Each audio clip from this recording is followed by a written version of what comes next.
नमो हरिहंताणं नमो सिद्धाणं नमो ऐर्याणं नमो वज्रायाणं नमो लोये संवसाहुणम् ओंकारं बिन्दुसंयुक्तं नित्यं ध्यायन्ति योगिनः कामदं मोक्षदं चैव ओंकाराय नमो नमः अविरल शब्द घनोग प्रक्षालित सकल भूतल मलकलंका मुनि विरूपासित तीर्था सरस्वती हरतु नो दुरितान् अज्ञानेतिमिरान्धानां ज्ञानाञ्जनशलाकया चक्षुरुन्मिलितं येन तस्मै श्रीगुरुवे नमः श्रीपरं गुरुवे नमः परम्पराचार्य गुरुवे नमः सकल कलुष विध्वंसकं श्रेयसां परिवर्धकं धर्म संबंधकं भव्य जीवमनः प्रतिबोधकारकं पुण्य प्रकाशकं पाप प्रणाशनमिदं शास्त्रं श्री संयम प्रकाशनं हास्य मूल ग्रंथ करता रहे श्री सर्वज्ञ देवास्तद उत्तर ग्रंथ करता रहे श्री गणधर देवा प्रतिगणधर देवा आचार्य श्री कुंद कुंदामनाय आचार्य सूर्य सागरेण विरचितम श्रोतारः सावधानतया शृण्वन्तु मंगलम भगवान वीरो मंगलम गौतमो मणि मंगलम कुंद कुंदात्यो जैन धर्मोस्तु मंगलम सर्वमंगल मांगल्यम सर्वकल्याणकारिकम प्रधानम सर्वधर्माणां जैनम जयतु शासनम जैनम जयतु शासनम जैनम जयतु शासनम। संयम प्रकाश नाम का ये ग्रंथ है आचार्य महाराज सूर्य सागर जी साहब द्वारा लिखी गई ये सुंदर रचना और समापन की तरफ हम लोग बढ़ रहे हैं। समापन के भी दो अर्थ हैं, एक है कार्य का समापन और दूसरा है जीवन का समापन। वैसे ग्रंथ का भी समापन हो रहा है और जीवन के भी समापन की चर्चा चल रही है।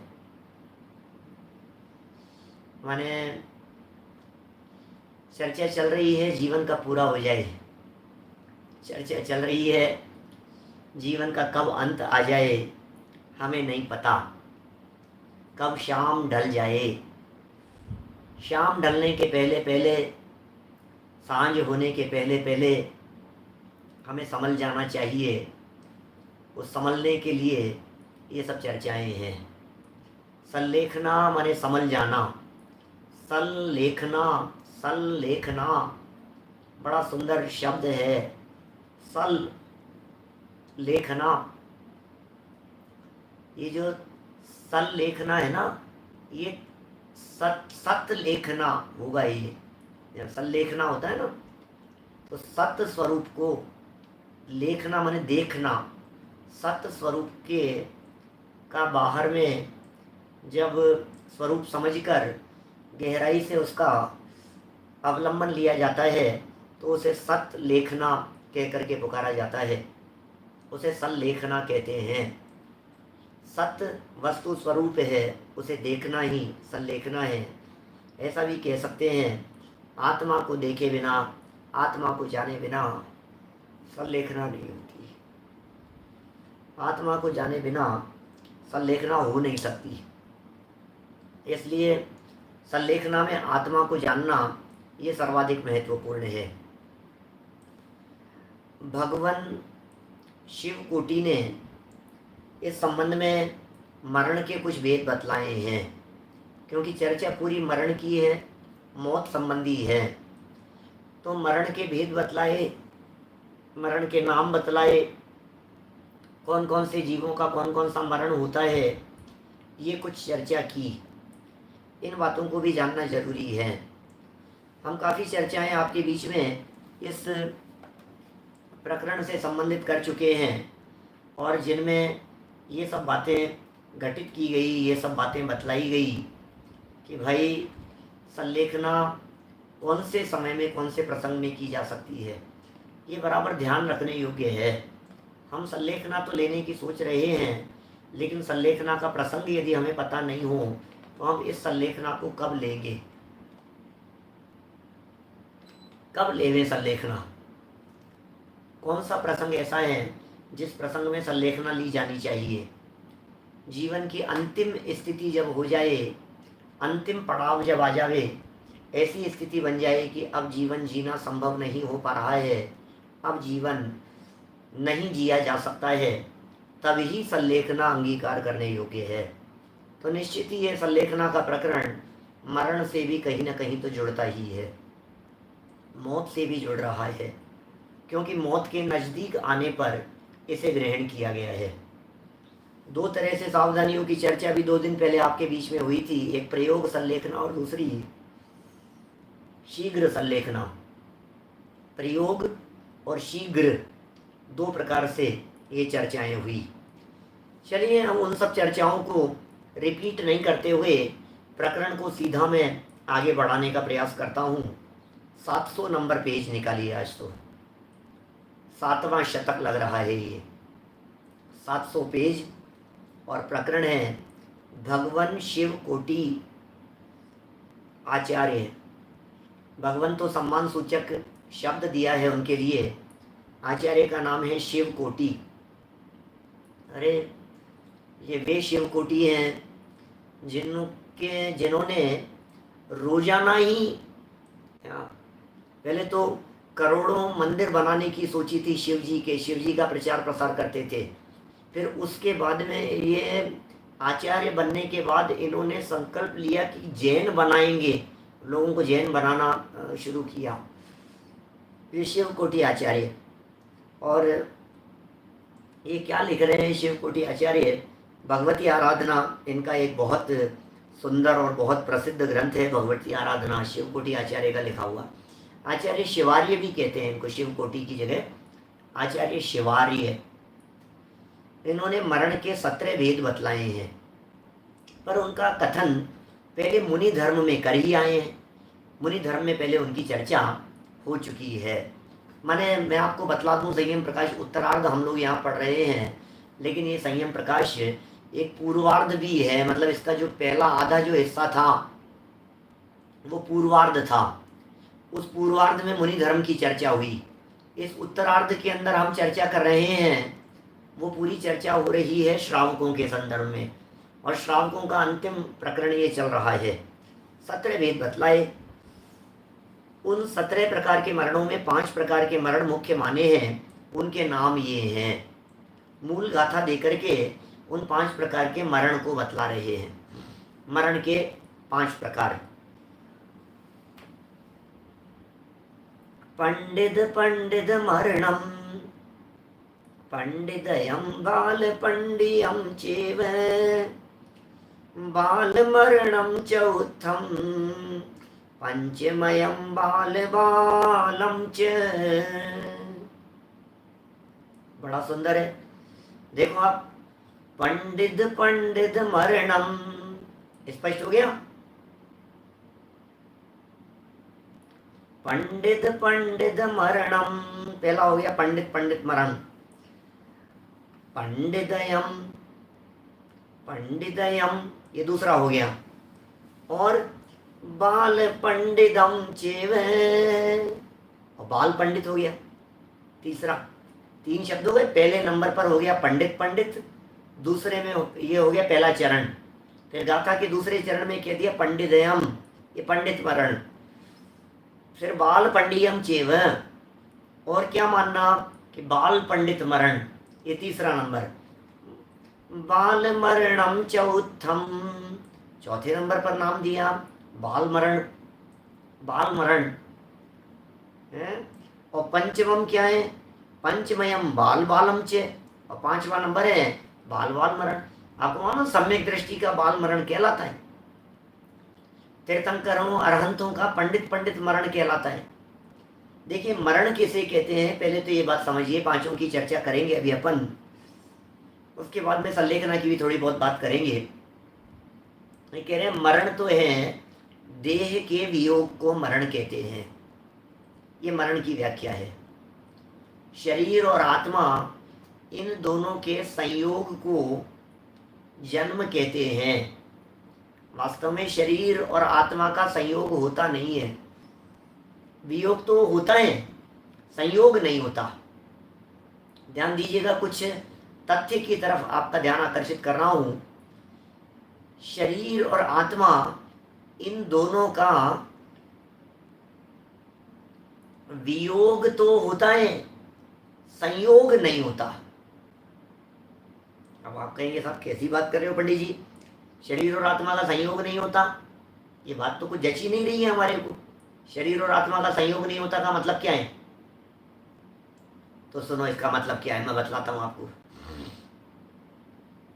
शरीर और आत्मा का संयोग क्या है? ये जन्म हुआ तो ये जीव लट के आकार का पैदा हुआ था। अब शरीर तो था ही नहीं, लट के आकार का पैदा हुआ था। अब फिर धीरे धीरे करके अब बढ़ता चला गया, लट रूप में पैदा हुआ ना ये, और भी छोटे रूप में पैदा हुआ, फिर धीरे धीरे करके परमाणु बढ़ते चले गए। आत्मा वही मौजूद है भरा पूरा, आत्मा नहीं बढ़ रहा है।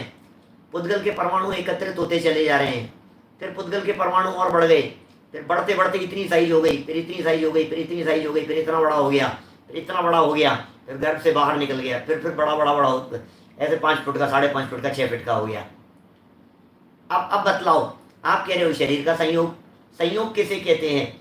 ये रिमोट यहाँ है क्या, ये रिमोट, और ये इस हाथ में आ गया, तो हाथ को इसका संयोग हुआ, संयोग है सब शरीर का संयोग। अब शरीर का संयोग, बोले शरीर का संयोग भी कह तो सकते हैं अपन, कहा जाएगा, कई जगह पर मिलेगा शरीर का संयोग है, शरीर का संयोग है, शरीर और आत्मा का एक क्षेत्र होगा, संबंध है।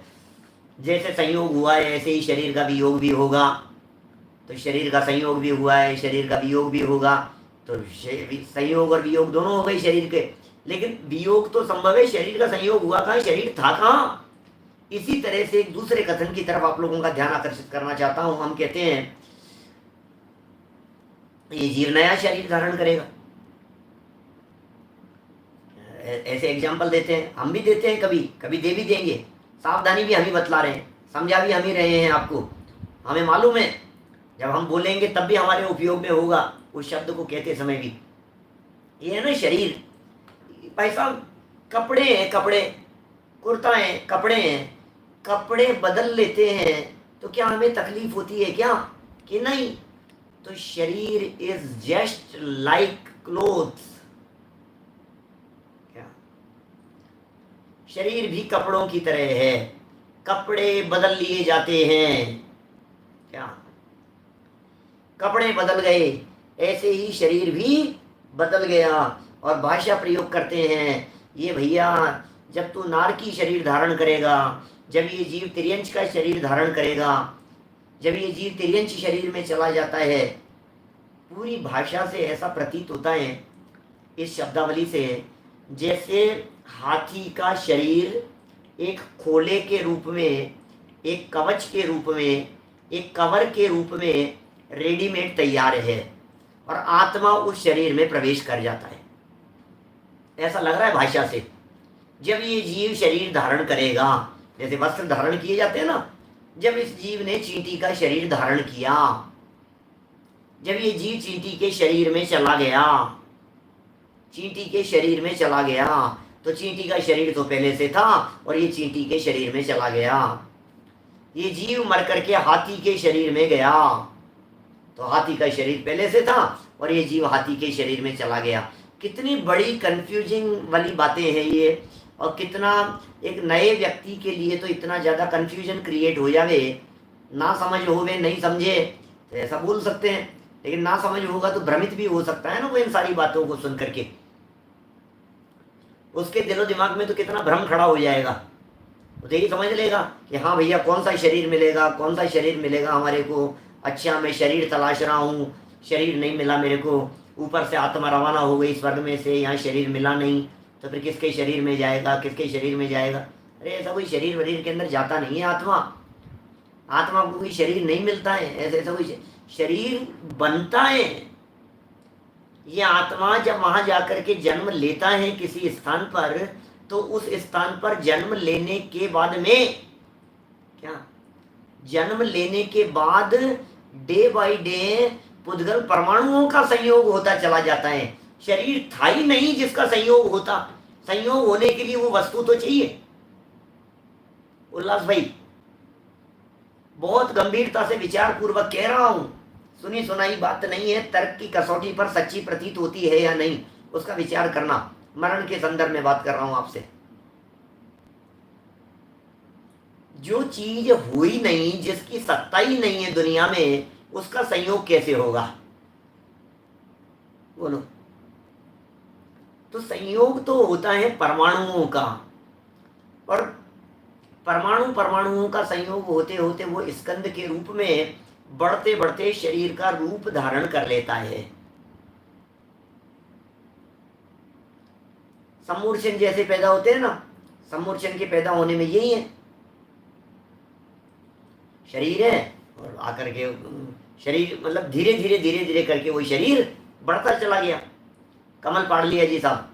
बहुत विचार करना, मतलब ये बात अकेले कहने सुनने की नहीं है, आप इसके बारे में सोचिएगा कि साहब जब संयोग नहीं तो फिर वियोग कैसा? अरे धीरे धीरे करके बढ़ गया है ना। अब वियोग तो संभव है क्योंकि पूरा भरा पूरा शरीर है, लंबा चौड़ा 5-6 फीट का शरीर है, और इसमें से जब आत्मा निकल करके चला जाएगा तो फिर ये पूरा का पूरा दिख रहा है, ये साफ साफ।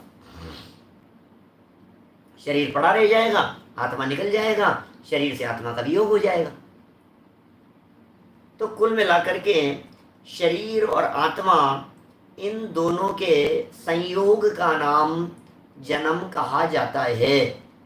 मैंने अभी सिद्ध किया कि संयोग होता नहीं है, लेकिन फिर भी उपचार से ऐसा समझ लीजिए, शरीर और आत्मा के संयोग का नाम जन्म है, और शरीर और आत्मा के वियोग हो जाने का नाम मरण है। अभी कंफ्यूजन का क्या सवाल है, बतलाइए, कंफ्यूजन कहाँ है? शरीर और आत्मा, जब शरीर तैयार नहीं है इसलिए तो कह दिया संयोग नहीं है, और उसी को कह देते हैं संयोग हुआ है। इसमें क्या फर्क पड़ गया है? एक ही बात है, कहने के दो तरीके हैं, और क्या है? क्या इसमें कोई वो नहीं है, मैन्युफैक्चरिंग स्टेज में मिला है शरीर, तो सही कह रहे हैं, ऐसा कह सकते हैं। मैन्युफैक्चरिंग स्टेज में शरीर तो अभी बन रहा है, शरीर तो अभी वर्किंग प्रोसेस में है। मैं आपसे पूछता हूं, जब आप किसी जमीन को खरीद कर वहां मकान बनाते हैं, तब आप ये कहते हैं क्या कि हमने मकान खरीदा? आप यही कहते हैं ना, बनवाया है। खरीदी तो जमीन थी। कोई आपके मकान बनवाने के बाद कोई व्यक्ति ये पूछे कि मकान कितने में खरीदा, तो आप क्या कहेंगे? यही कहेंगे, ऐसा नहीं, ये तो खरीदा नहीं है, ये तो बनवाया है। हमने खरीदा नहीं है, ये तो बनवाया है। जब बनवाया है तो कितने में खरीदा का क्या सवाल है? बिल्कुल यही स्थिति है। ये जो शरीर है ना, ये शरीर हमें मिला नहीं है, ये शरीर बना है, ये शरीर बनवाया है, परमाणु परमाणु जोड़ करके बनाए। कितने फीट का बच्चा आया था आपके यहाँ? 5 फीट का। आपका बेटा कितने फीट का है? राजीव जी आगरा वाले, आपके बच्चे की हाइट कितनी है? बोले पंडित जी 5 फीट 7 इंच। अच्छा, 5 फीट 7 इंच आपके बच्चे की साइज है। इतना ही बड़ा बच्चा आया था, ये कैसे होगा? धीरे धीरे बढ़ा है ना। 1 फीट का जन्म लिया था और बढ़ते बढ़ते 7 फीट का हो गया। बस यही बातें यहाँ समझाना चाह रहे हैं, इसलिए कोई कंफ्यूजन की बात नहीं है। फिर भी जब वर्तमान पोजीशन अपन देखते हैं भरत भाई, तो वर्तमान पोजीशन जब हम देख रहे हैं तो हम यही कहेंगे कि आत्मा अंदर है, शरीर बाहर है, और आत्मा का इस शरीर के साथ में वर्तमान में संयोग है। बस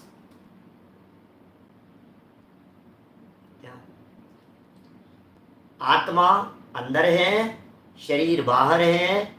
ये जितना बड़ा शरीर है, इस शरीर के साथ अंदर मौजूद आत्मा का संयोग है, और शरीर और आत्मा इन दोनों के अलग अलग हो जाने का नाम वियोग है, मरण है। इनके वियोग हो जाने का नाम मरण है।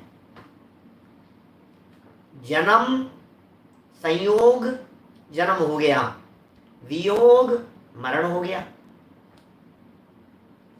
बोले अब सुनो, अब बात तो क्या कहनी है विनोद दोषी जी साहब, पालडी वाले, बात तो कुछ और कहनी है आपको।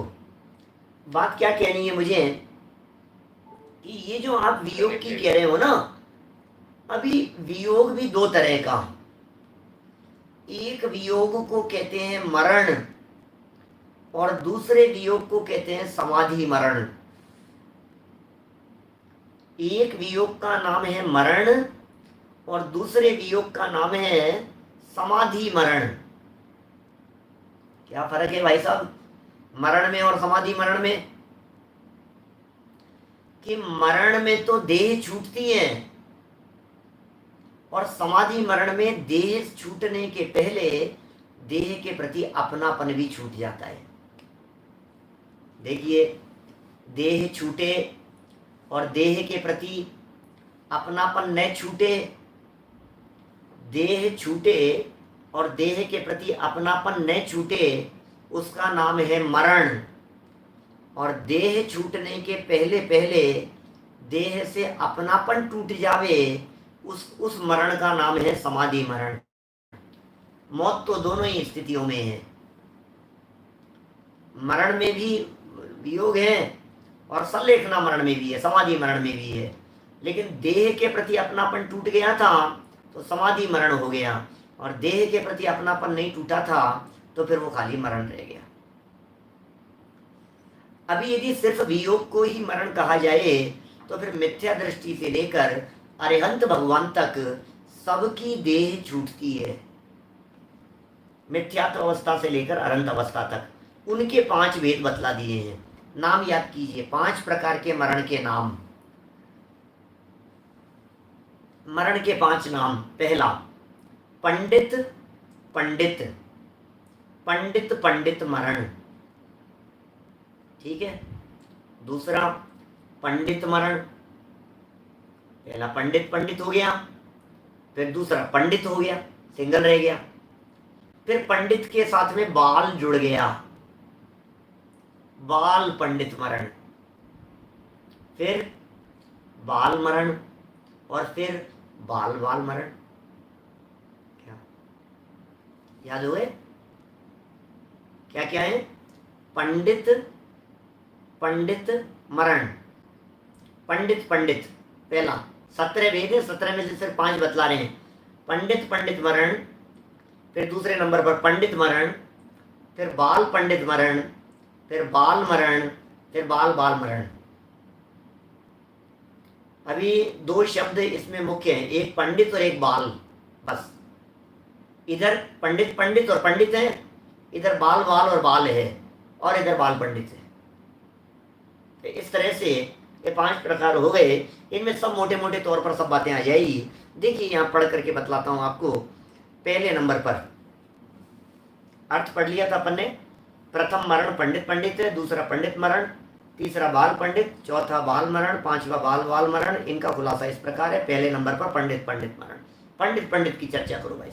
अरे पंडित पंडित मरण, ये किसका मरण कह रहे हैं? इनको भी मरण कह करके पुकारा है। यह मरण अर्थात पर्याय बदलने रूप 14वें गुणस्थानवर्ती भी जिनेन्द्र अयोग केवली भगवान के होता है। ओहो, क्या कह रहे हैं ये? अरहंत भगवान के देह छूटने को पंडित पंडित मरण कहते हैं। तीर्थंकरों के देह छूटने को पंडित पंडित मरण कहते हैं। ये तीर्थंकरों की देह छूट गई, मरण है क्या? निर्वाण हुआ है उनको। अच्छा, निर्वाण में और मरण में तो फर्क है क्या? नहीं भाई साहब, निर्वाण अलग चीज है और मरण अलग चीज है। अब निर्वाण और मरण का फर्क भी समझ लीजिए पहले। यद्यपि सबको यहाँ मरण कह करके पुकारा है आचार्य देव ने, फिर भी मरण जिसके बाद नियम से जन्म हो उसका नाम है मरण। जिसके बाद में जन्म नियम से नहीं हो उसका नाम है निर्वाण। क्या कहा? याद हो गया? जिसके बाद में नियम से जन्म हो, जो अपने आप में जन्म को लेकर के बैठा है, उसका नाम मरण है। और जिसमें जन्म नहीं है बस उसका नाम निर्वाण है। देखिए, पंडित पंडित मरण, यह मरण अर्थात पर्याय बदलने रूप 14वें गुणस्थानवर्ती भी जिनेन्द्र अयोग केवली भगवान के होता है। अर्थात इस मरण के होने से जीव को सदा के लिए मरण करना फिर नहीं होता। इसका विशेष खुलासा मुनि धर्म में हो गया है। मैंने अरहंत दशा की चर्चा मुनि धर्म की जब चर्चा की थी उस समय विस्तार से कर ली थी, अभी करने की जरूरत नहीं है। तीर्थंकरों का भी शरीर तो छूटता ही है ना भाई, भगवान बन गए, अरहंत हो गए, तो अरहंत भी फाइनल स्टेज नहीं है, आखिर बनना तो सिद्ध पड़ेगा, सिद्ध दशा तक पहुंचना पड़ेगा, अशरीरी अवस्था तक पहुंचना पड़ेगा। अनिल भाई दोषी जी, हमें कहां तक पहुंचना पड़ेगा? हमें पहुंचना पड़ेगा सिद्ध दशा तक। अब जब हमें सिद्ध दशा तक पहुंचना है तो सिद्ध तो होते हैं अशरीरी, इसका मतलब शरीर छूटे बिना सिद्ध दशा की प्राप्ति नहीं हो सकती। सिद्ध दशा की प्राप्ति के लिए शरीर छूटना जरूरी हो गया। शरीर नहीं छूटा तो सिद्ध दशा नहीं हुई, तो शरीर छूटेगा। अरहंत सशरीरी होते हैं, सिद्ध भगवान अशरीरी होते हैं। तो अरहंत दशा से सिद्ध दशा की रूप जब अवस्था हुई, इसमें यद्यपि लिखा है पर्याय बदलने रूप, तो वास्तव में पर्याय बदलने रूप तो है ही नहीं। पर्याय आत्मा की बदली कि शरीर की बदली? असमान जाति द्रव्य पर्याय छूट गई, इसका नाम है पर्याय बदलना। क्योंकि पर्याय के भी कई तरह के अर्थ हैं, यहाँ असमान जाति द्रव्य पर्याय के अर्थ में पर्याय शब्द का प्रयोग किया जा रहा है। तो इस मरण के होने के बाद ये जीव सदा के लिए फिर इसका कभी मरण नहीं होता। विशेष खुलासा तो मुनि धर्म में हो गया है। चलिए दूसरे पॉइंट की तरफ बढ़ते हैं। पंडित मरण, ये कैसे करें? पंडित मरण क्या होता है? जो 28 मूल गुणधारी मुनियों के होता है, इसका भी कथन मुनि धर्म में कर दिया। क्या माने? पंडित मरण तो तीर्थंकरों के हो गया, अरहंतों के हो गया, सहयोग केवली के हो गया। पंडित मरण मुनिराजों के हो गया। मुनिराजों का जो मरण होता है उसे पंडित मरण कह करके पुकारा गया है। 2 स्टेप हो गए। 28 मूल गुणों के धारी वाले मुनिराज का कहलाएगा, ये कहना चाह रहे हैं मूल गुणधारी मुनिराजों का कथन, ये मुनि धर्म में। फिर नंबर 3 बाल पंडित मरण, ये किसका होगा? और नीचे उतरो, पंडित नहीं थे, बाल पंडित थे। मुनिराज तो पंडित हैं, क्या बात कर रहे हो आप? और अरहंत तो पंडित हैं। पंडित किसे कहते हैं? गुरुओं को कहते हैं। अरे ये तो गुरुओं के गुरु हैं। कौन? गुरुओं के गुरु। क्या दिव्य देशना खिलाने वाले गुरुओं के गुरु, भरत क्षेत्र के शासन नायक ऐसे महावीर स्वामी, परम गुरु बरसत ज्ञान झरी, वे पंडित थे। पंडित माने सिर्फ गुरु, वे पंडित हो गए। ऐसे मुनिराजों का मरण वो पंडित मरण कहलाता है, ये गुरुओं का मरण है। नंबर 3 बाल पंडित, अरे ये छोटे पंडित जी हैं साहब। क्या बाल पंडित का मतलब क्या हुआ? ये छोटे पंडित जी हैं। इसका मतलब पंडित जी तो बहुत व्रती थे, ये छोटे पंडित जी हैं। छोटे पंडित जी का मतलब ये है, बाल मरण कह करके कहना चाह रहे हैं, बाल पंडित मरण कह के कहना चाह रहे हैं, यह मरण देशव्रती श्रावकों के होता है। इसका यहाँ कथन करेंगे। मतलब ये जो प्रकरण है अपना, इस प्रकरण में बाल पंडित मरण की चर्चा होने वाली है, अणुव्रतियों की चर्चा होगी, श्रावकों की चर्चा होगी, पंचम गुण स्थान वालों की चर्चा होगी, प्रतिमाधारियों की चर्चा होगी। जो भी पंचम गुण स्थान वर्ती चाहे पहली प्रतिमा वाले हों, पहली प्रतिमा से लेकर 11वीं प्रतिमा तक जो भी जीव होते हैं, उन सब जीवों का बाल पंडित मरण कहलाता है। ये बाल पंडित मरण हो गया सबका, माने व्रतियों का, पंडित भी लगा दिए हैं उनके आगे। अब चौथे प्रकार का मरण कहा है बाल मरण। अब इसमें पंडित ही नहीं लगाया है, कैसी बात कर रहे हो आप? चौथे नंबर के मरण में बाल मरण कह दिया। ये किसका है? ये उस व्यक्ति का है जो है तो सम्यक दृष्टि, बालक है वो, अभी उसने जन्म लिया है, अभी वो बड़ा नहीं है। देखो मैं इसको ऐसा भी कह सकता हूं, एक है बाल मरण लास्ट वाला, वो मिथ्या दृष्टि के है। बाल मरण ये सम्यक दृष्टि के है, सम्यक दृष्टि बालक है अभी। बाल पंडित छोटे पंडित जी हो गए, थोड़े होशियार हैं, समझदार हो गए हैं थोड़े से, लेकिन है अभी बालक। बाल मतलब बालक, बाल का मतलब उम्र से बालक नहीं, योग्यता से बालक। योग्यता की दृष्टि से बालक है। बाल शब्द के प्रयोग कई अर्थों में होते हैं।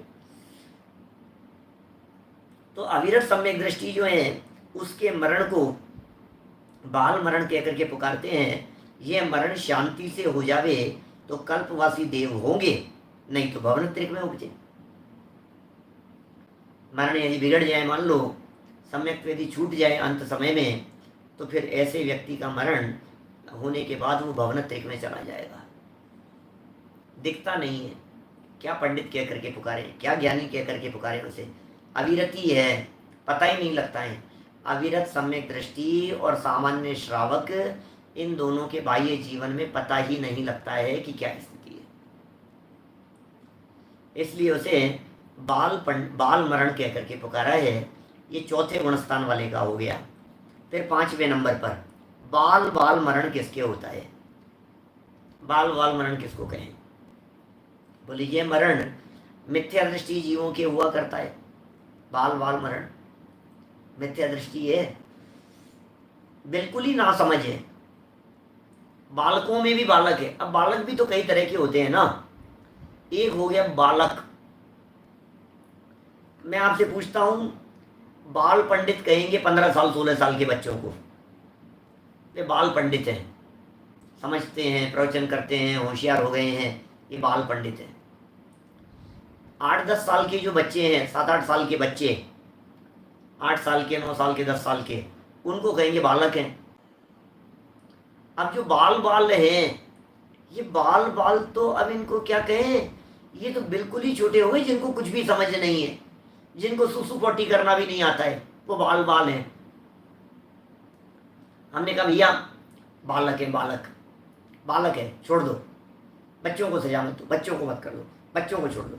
तो बच्चे का मतलब 10 साल का है, 10 साल का है, उसको अपन ने बच्चा कह दिया। नहीं, अरे 10 साल का है, कितना सा होता है बच्चा ही अभी तो। अभी ये तो बाल है।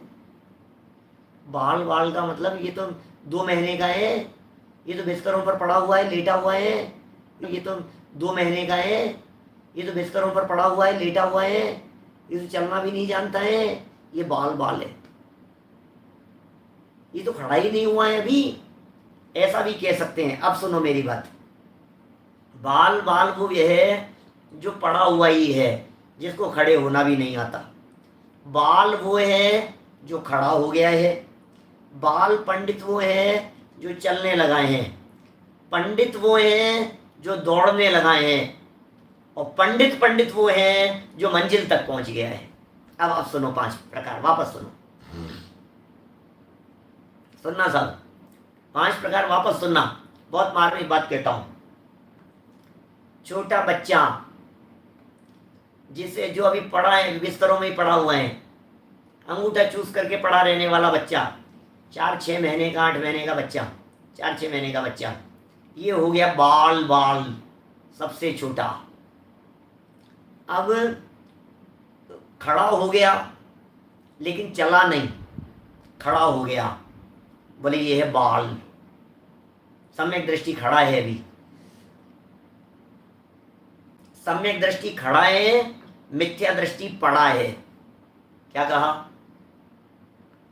सम्यक दृष्टि खड़ा है, चौथे गुणस्थान वाला, मिथ्या दृष्टि पड़ा है। ठीक है। अब जो ये पड़ा था, ये खड़ा है, और इसके आगे, क्योंकि एक ही स्थान पर है सम्यक दृष्टि, अभी कदम नहीं बढ़े हैं, अभी इसकी सिर्फ दिशा बदली है ना। अब इससे आगे बढ़े तो पंचम गुणस्थान वाला चलने लगा है। क्या?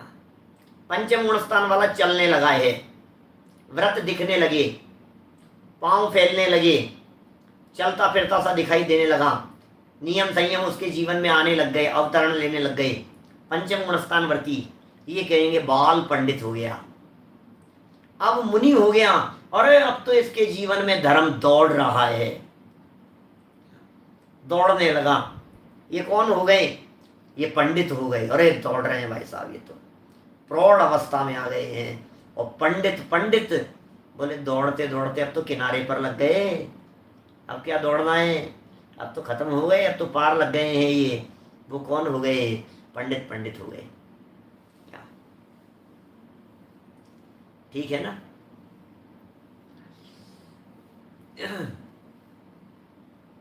ख्याल में आ रही है बात?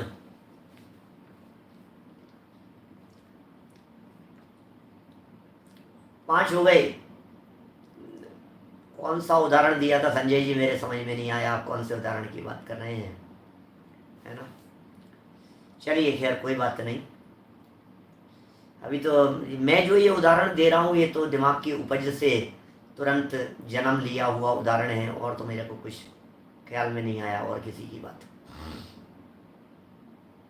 अभी देखिए, तो पांचों हो गए, ख्याल में आ गई बात, स्पष्ट हो गई ना किस किस तरह से। अभी ऐसा भी लगा सकते हो, पहले मिथ्या दृष्टि था, फिर सम्यक दृष्टि हो गया, फिर पंचम गुण स्थानवर्ती हो गया, फिर मुनि हो गया, फिर अर्यंत हो गया। अब और तो कोई स्टेप बचे ही नहीं। अब इसमें और कौन से स्टेप की बात है? मिथ्या दृष्टि से लेकर के और अरहंत भगवान तक सभी प्रकार के स्टेप हो गए ना क्या?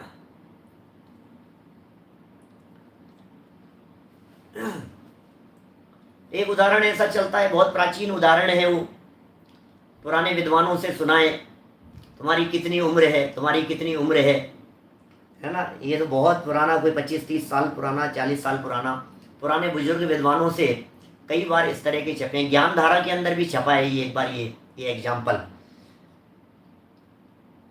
बहू आई घर में, ज्ञानी थी, इनका तो जन्म ही नहीं हुआ, ये अभी 1 महीने के हैं, ये भी 6 महीने के हैं, हमारी ये इस तरह से उम्र में जवाब दिए उसने, पढ़ने वाली बच्ची ने। खैर चलिए, वो सब बातें सबकी पढ़ी सुनी बातें हैं, बहुत पुरानी बातें हैं वो सब।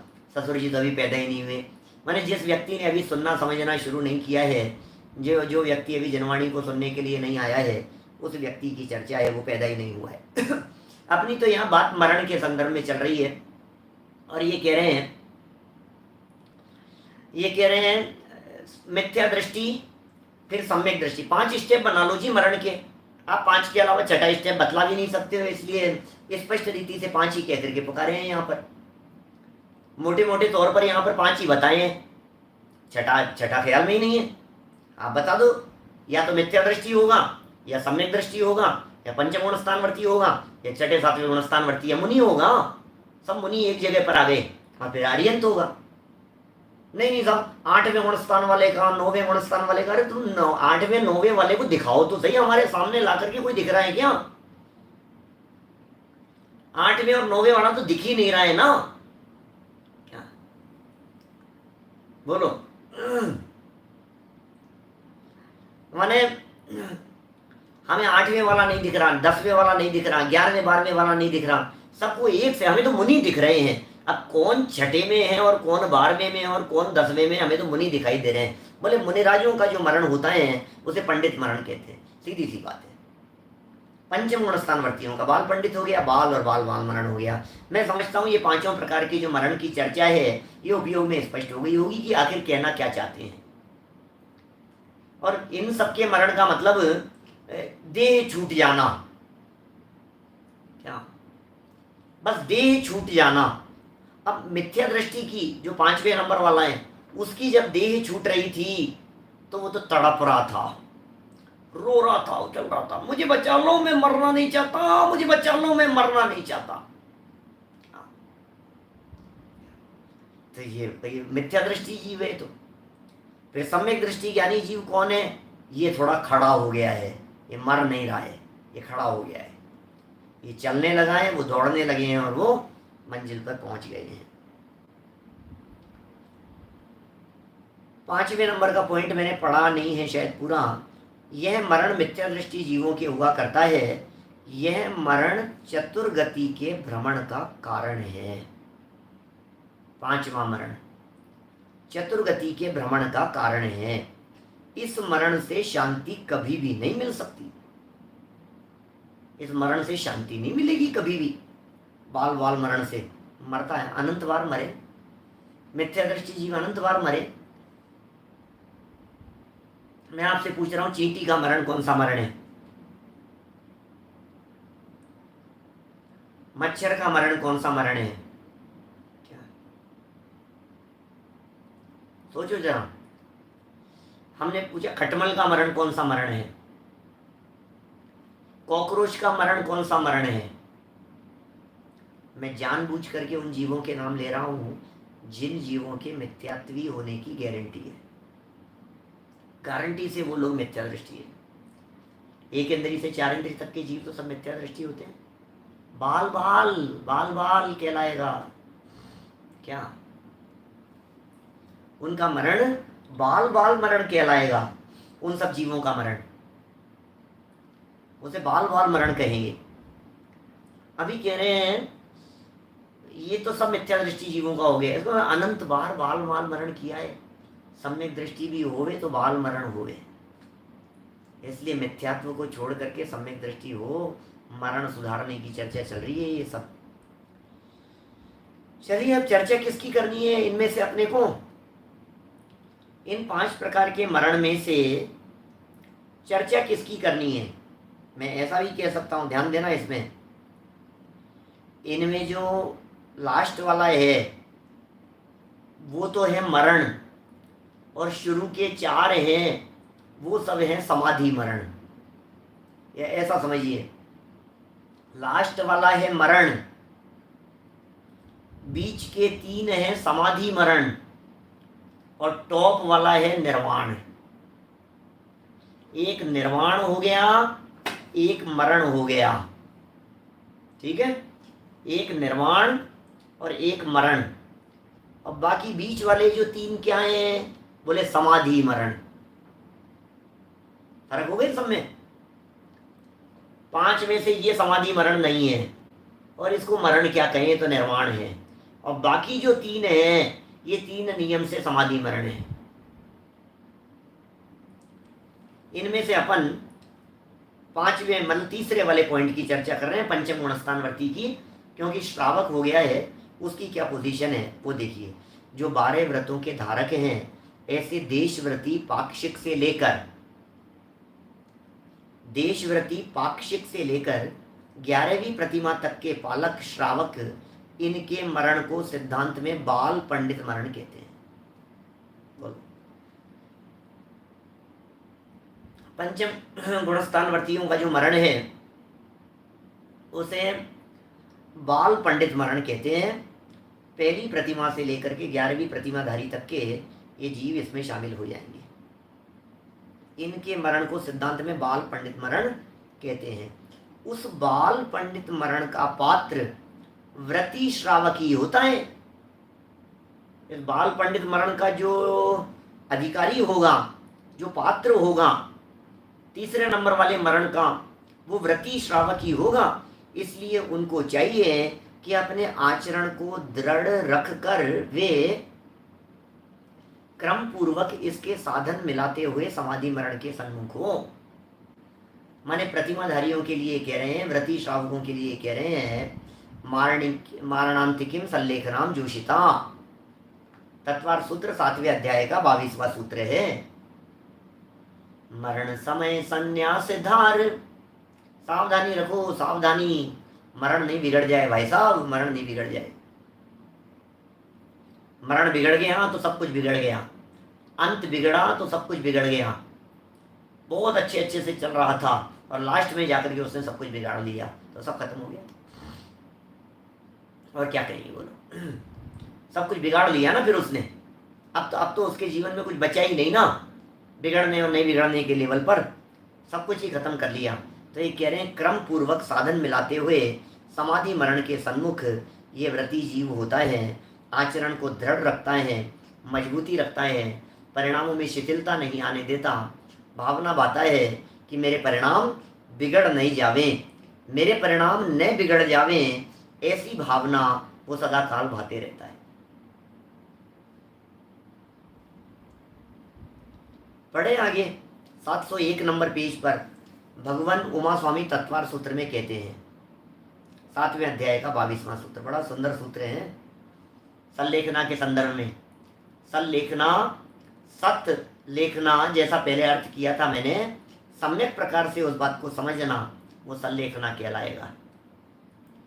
अरे भैया, हर आत्मार्थी व्यक्ति का प्रयोजन होता है, हर आत्मार्थी व्यक्ति की भावना होती है, अंदर से दिल से उछलता है, नहीं देहांत के समय में भावना भरा है समाधि मरण की। देहांत के समय में भावना भरा है समाधि मरण की, समाधि मरण की भावना भरा है भैया। देहांत के समय में बस भूल नहीं जाऊं, भूल नहीं जाऊं, चूक नहीं हो जाए, बस अंत भला सो सब भला। अंत अंत सुधर जाए, अंत सुधर जाए, मेरा अंत सुधर जाए। हर आत्मार्थी की भावना है, हर मुक्ति पथ के पथिक की भावना है समाधि पूर्वक मरण होने की। इसलिए यहाँ उमा स्वामी आचार्य है, वो भी व्रतों का प्रकरण है। तत्वार सूत्र के 7वें अध्याय में व्रतों का प्रकरण है, और व्रतों के उस प्रकरण में उसी संलेखना की चर्चा की है। अंत में 12 व्रतों की चर्चा की और फिर अंत में संलेखना की बात की। इसका मतलब व्रतों की पूर्णता भी संलेखना के बिना नहीं होती। व्रत ले लिए साहब हमने, 12 व्रत है। अब इन 12 व्रतों को हमने लिया है, तो कह रहे हैं इन 12 व्रतों की परिपूर्णता संलेखना पूर्वक होगी, उसके बिना पूर्णता नहीं होगी। मारणांतिकिम संलेखनाम जोशिता, मृत्यु के समय पर होने वाली संलेखना को सेवन करें। क्या? जोशिता माने सेवन करें। मारणांतिकिम, मरण अंतिकिम, मरण के अंत समय में, मरण जब नजदीक दिखाई देवे तब संलेखनाम, संलेखना को, जोशिताम सेवन करें। मृत्यु के समय काय और कषाय को क्रम से कृश करते धर्म ध्यान में सावधान रहकर प्राणों के त्याग करने को संलेखना कहते हैं। कैसे कहते हैं? मृत्यु के समय, मृत्यु हो जाने पर नहीं, मरण तो एक समय का कार्य, मरण का कैसे करें सुधार? मरण तो एक समय का कार्य है, मरण का हम कैसे सुधार करेंगे? तो मृत्यु का समय जब नजदीक आ गया, मृत्यु का समय जब निकट आ गया, हमें जब भाव वासन होने लगा कि मौत नहीं हो जावे, तो उस समय काय और कषाय के क्रम से, काय भी और कषाय भी, इन दोनों को क्रम से, क्रम से माने धीरे धीरे। यहाँ क्रम से का अर्थ ये नहीं कि पहले काय को छोड़ें, काय को शिथिल करेंगे फिर कषाय को शिथिल करेंगे, ये क्रम नहीं है। काय और कषाय में क्रम नहीं है, ये तो दोनों है, लेकिन क्रम से शिथिल होना है, क्रम से शरीर के प्रति धीरे धीरे उसको सिमटना है, क्रम से धीरे धीरे करके हमारे को अपनी कषायों पर विजय प्राप्त करते रहना है। उसके लिए क्रम शब्द का प्रयोग किया है। क्रम से कृश करते हुए धर्म ध्यान में सावधान रहकर प्राणों के त्याग करने को संलेखना कहते हैं। ये प्राणों के त्याग करने को संलेखना कहते हैं। गृहस्थों को ये परम उपकारी है। गृहस्थ लोगों के लिए तो भाई साहब ये अमृत है। क्या बात कर रहे हो आप? गृहस्थों के लिए ये संलेखना अमृत नहीं, परम अमृत है और परम उपकारी है, शुभ गति का कारण है। कारण रूप सर्वोत्तम व्रत भी प्रीति पूर्वक सेवन करना चाहिए। व्रतों को प्रीति पूर्वक सेवन करना चाहिए, सर्वोत्तम व्रतों का सेवन करना चाहिए, प्रीति पूर्वक सेवन करना चाहिए, परम उपकारी जान करके सेवन करना चाहिए। ऐसा है। तो हो गई बात, मैं समझता हूं। एक श्लोक और अपन ले लेते हैं।